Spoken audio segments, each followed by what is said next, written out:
המעטפה נמצאת בחורבת רבי אלעזר בן עזריה. בוא נלך. אתה בא? עזוב, אני נשאר פה לחכות לחיים. תראה, נפתלי, באתי לפה בשביל ללמוד משניות, לא בשביל להתעסק עם כל מיני יצורים מוזרים, מרדפים וכאלה. אתה לא קולט שאתה בכור באיזה סוף העולם? מה הולך? מה, תזמין מונית? מיד, נעים מאוד. אני רויטל, אני אחות של גבריאל. רק שנייה. רגע, אני יודע את התשובה. די כבר לזכור!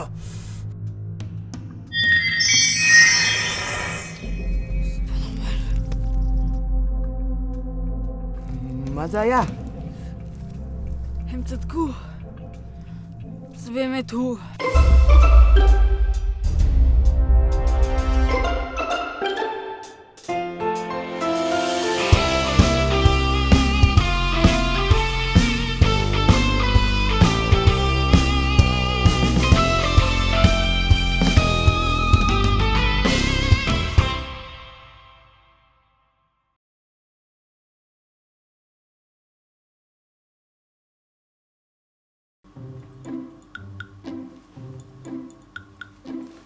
במבולהו, במבוליה.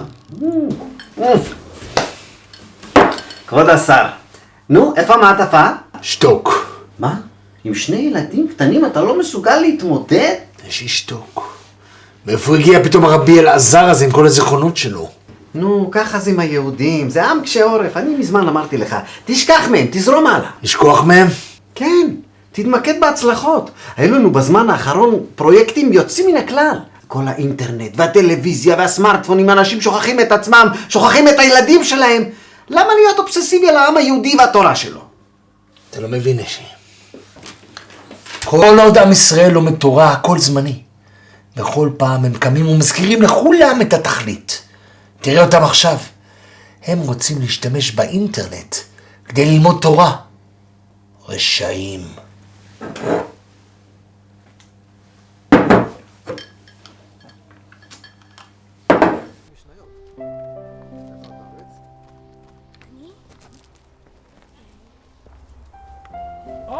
הנה הם. ברוך השם, כבר התחלנו לדאוג. מה, רויטל, מה את עושה פה? ההורים שלחו אותי, הם טסו לצרפת. לצרפת? מה? חבר'ה, הכל בסדר איתכם? אנחנו ראינו אותו. אותו? איפה ראית אותו? תגיד לי, איפה ראית? למה אתה לא מדבר? וואו, אתה מדבר על שר השירך? כן. אז למה? נפתלי פה, כן, מה, דבר. הוא כבר לא פה. אני הבנתי, אבל הוא נעלם. בטוח? בטוח, הם התפוגגו, פוף, כמו שאתה וחיים סיפרתם לנו. וגם רבי אלעזר בן עזריה היה שם. רבי אלעזר בן עזריה היה פה? כן, ומזל שהוא הגיע. הוא הציל אותנו ברגע האחרון. טוב, דוד הציל את זה ברגע האחרון, אבל בלי רבי אלעזר בן עזריה, לא יודע מה היה קורה. טוב, תקשיבו, חברים, יש פה יותר מדי בלגן, סליחה שהדברים יוצאים קצת משליטה, הדברים גם לא כאלה פשוטים. תן לי את המעטפה. תקשיבו, אתם יודעים עכשיו לאכול, אבל דבר אחד אני אומר לכם עכשיו, אנחנו מפסיקים עם המשחק ברגע זה. יש, הצלחנו, הם מפסיקים את המשחק. אני אמרתי לך, אין ייאוש בעולם. טיפש מטופש. מי? אתה. אני? מה אני? טיפש מטופש. סליחה, במה זכיתי? הרי אמרנו שאנחנו רוצים שהם יפסיקו את המשחק, לא? לא! אנחנו רוצים שהם ימשיכו את המשחק, וכך נוכל לחטוף מהם את המשניות. בדיוק, שימשיכו את המשחק ונוכל לחטוף מהם את המשניות. למה אנחנו צריכים לחטוף מהם את המשניות? כי אם נחטוף מהם את המשניות, הן ייעלמו מהעולם. ואם המשניות ייעלמו, כל התורה תשכח. ועם ישראל יהפוך להיות סתם עם. יושבים כל היום מול המסכים, משחקים משחקים ובוהים. נשמע כיף. כיף חיים. בלי דאגות, בלי מחשבות מיותרות על מוסר ועל צדק. ואז, סוף כל סוף, אני אמלוך בעולם.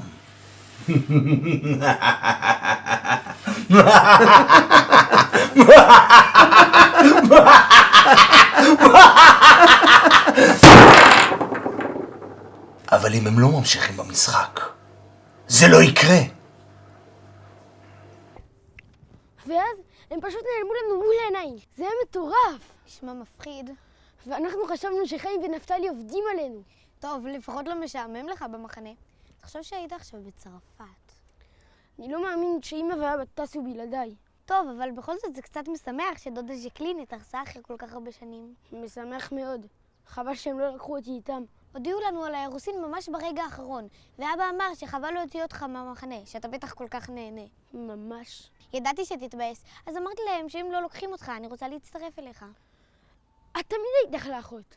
אבל במקום שהם יבינו את הרמז ויבואו לקחת אותי, הם שלחו אותך לפה. הם אמרו שזה רעיון טוב, שבמילא אני אשתעמם שם כל הדודות הזקנות. אגב, שמתי לב שנפתלי ארגן לך איזה חולצה. כן. טוב, אבל זה לא העניין עכשיו. אנחנו תקועים במחנה שדים הזה עכשיו. תקשיבי, חייבים לעוף מפה וכמה שיותר מהר. אני אמרתי לכם, כל הזמן אמרתי לכם ואתם בכלל לא האמנתם לי. זה היה אמיתי, נכון? לא דמיינו. שלושתנו ראינו את זה. הוא עמד מולנו ופשוט נעלם. זה אולי איזה אפקט שנפתלי המציא שזה רק נראה שהם נעלמים? אחי, אין אפקטים כאלו. אולי בצבא, לא במחנות קיץ.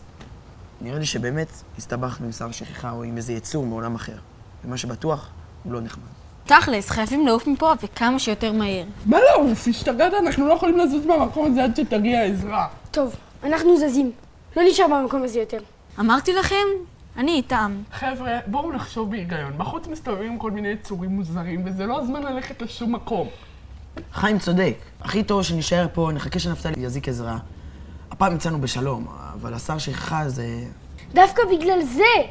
אני לא נשאר פה לחכות שכל מיני חייזרים יתנפלו עליי. כן, חוץ מזה, אני וגבריאל כבר היינו בדרך הביתה. לדעתי, חצי שעה הליכה ואנחנו על הכביש תופסים טרמפים. כן? ומה אם פתאום הוא יופיע? מי? מה מי? שר שכחה? כן, שר השכחה. מה אם פתאום הוא יופיע לנו באמצע הדרך? מה אתם חושבים, שהוא שכח מאיתנו? וואלה, לא בא לי כל כך לפגוש אותו שוב. לא אמרתם ששר השכחה הזה רוצה את המעטפות עם המשניות? ככה זה נראה, איך שנפתלי סיפר לנו את הסיפור, למרות שהוא נשמע הזוי. זה לא נשמע הזוי, זה לגמרי הזוי. בכל מקרה, אם מה שהוא רוצה זה את המשניות, אז מה אכפת לו שנברח? נשמע הגיוני. שר השכחה לא רוצה אותנו, הוא רוצה את המשניות. טוב, נראה לי שהמסקנה ברורה. אין מה להישאר פה יותר, אנחנו זזים. רגע, אבל מה עם נפתלי? שיאכל את העוגה שהוא בישל. עוגה לא מבשלים, עוגה אופים. למרות שבהלכות שבת יש... חיים! הם הולכים לברוח! מה עושים? צריך לשכנע אותם להמשיך. את מי? את הילדים. צריך לשכנע אותם להמשיך למצוא את המשניות. רעיון מצוין. אני יודע. ואתה יודע מי הולך לעשות את זה? מי? אתה. בכבודך ובעצמך. בכבודי ובעצמי? תודה, תודה. איך בדיוק אני הולך לעשות את זה? אני סומך עליך, נשי. אתה בחור יצירתי. תודה רבה, כבוד השר. אני באמת, האמת, בזמן האחרון אני ככה חשבתי איך לפתח את הצד היצירתי. אולי לקחת איזה חוג מקרמה כזה. נשי. כן, כבוד השר? מספיק עם הדיבורים. לך ותסביר להם כמה זה חשוב להילחם בשר השכחה. להילחם בשר השכחה? טוב, זה טוב. להילחם בשר השכחה.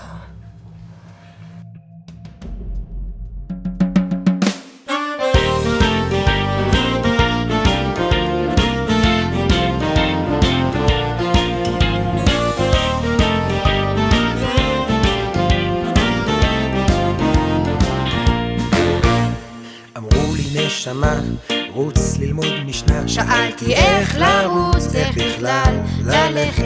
המשנה מרשימה, מאירה אך משונה, מעליבה אך נראית לי מסובכת. אמרו לי קח סרטון, ובוא שיטה בדרך, והמשנה פתאום פשוטה ונהדרת.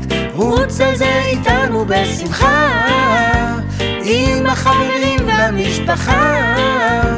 נדלקתי ונדבקתי, פתאום אני חרוץ, אני יוצא כרגע לרוץ.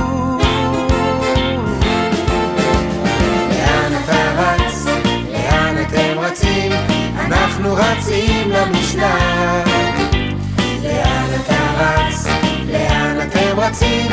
אנחנו רצים למשנה. קום דף